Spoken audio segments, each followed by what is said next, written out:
Hello and welcome to Unfrazzle with me, Louise Miller.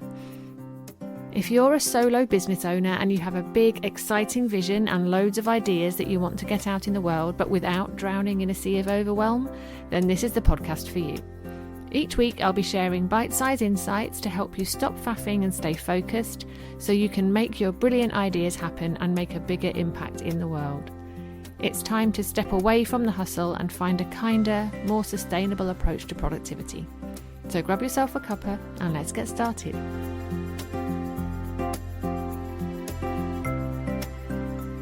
I know that some people like to keep on top of their email whilst they're on holiday, but to me that kind of defeats the object of taking a break, as it means you're not giving yourself the opportunity to completely switch off and forget about work for a while. So running a business is really hard, right? And it can be all-encompassing, taking up so much of our headspace, so much of the time. And I don't know about you, but I always feel so much more energized and motivated when I allow myself some time away where I actually completely step away from my business. And it does me good to remember that the reason I chose this path of self-employment in the first place, with all of its twists and turns and ups and downs, was so that I can enjoy my life outside of work, not be constantly thinking about work and, worried about what's going on and checking my emails constantly. So, of course, if you really want to check your email whilst you're on holiday, there's absolutely nothing I can do to stop you. But what I would say is see if you can be intentional about that so that it doesn't take over and stop you from having a really fun, relaxing break where you're able to be present with what's happening around you rather than always having one eye on your phone. So now I've got that out of the way, let's talk about what to do if you do want to switch off. So a while ago, I was tagged into a post that someone shared, and she was saying she was going on holiday and she really wanted to switch off and relax, but she wasn't sure that she'd be able to go the whole week without checking her email. So she was asking for tips and she tagged me into the post in the hope that I could help. And as it happened, I could. So I put together some thoughts and turned them into a blog post.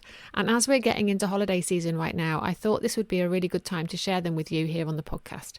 So here we go. My 5 tips to avoid the urge to check your emails when you're on holiday. So tip number 1, and this is the most obvious, that may well have you rolling your eyes, and that is to remove your mail app from your phone. So for me, tapping on the apps on my phone is a bit like muscle memory. The twitch is too strong and sometimes I don't even realise I'm doing it. So removing the app from my phone, particularly the email app from my phone, gives me back control and removes that temptation completely. As a quick aside, I have managed to run my business without having my email on my phone for years now, because usually if I'm in work mode, I've got my laptop with me. And I know that I really struggle. I have such terrible willpower. For me, I would much rather not have the app on my phone at all. So what I do is, rather than removing the app when I don't need it, I just add it to my phone and install it on the very rare occasions when I do want to be able to access my email on my phone. And then once I'm back to normal and back at home, back working, got my laptop again, I will take the app off my phone. So just something for you to think about there. And yeah, my second tip, if you're taking a break at home or if your laptop is going with you on holiday, log out of your email provider on your computer. So this is just about creating an extra barrier to checking your email, because again, it might be that you start doing it on autopilot. And if you get a screen that's asking you for your password, that might just give you the second that you need to go, actually, I don't need to be doing this right now, and to walk away. The idea is putting barriers in place to make it as difficult as possible for you to get into your inbox. And then the third thing you can do is, before you go away, look at your calendar and set aside a decent chunk of time to deal with your inbox when you get back. And that way you can't use that old, I just need to keep on top of it so it's not a mess when I get back excuse that I know we've all told ourselves at one time or another. So this is about giving yourself time to have a good tidy up when you get back from your break, and knowing that is ready for you in your calendar. And that can also be actually a really nice, gentle way of easing yourself back into work mode as well when you're back off your holiday. And then again, this is an obvious one, I know, but Number 4 is all about turning on an out of office. So before you go away, turn on your out of office, telling people, and this is the key bit, telling people you won't be checking your emails at all whilst you're off. I know depending on what I'm doing, sometimes if I'm just away at a work thing, for example, I will say in my out of office that I have limited access. But if I'm on holiday and I know I don't want to be checking my email, I will say that I will have no access. And the reason I think that can be so helpful and so powerful, well, there's 2 reasons. First of all, if you're saying in your out of office that you're not going to be checking your emails at all, if you do end up checking your emails and replying to someone when you're supposed to be on holiday, they're going to know that you were telling fibs about not accessing your emails.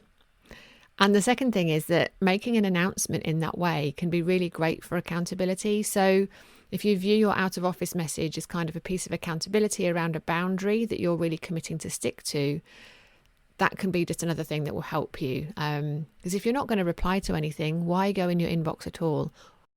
Tip number 5. So if checking your email feels like a habit to you, what could you do instead? So how could you crowd that habit out by making a different choice?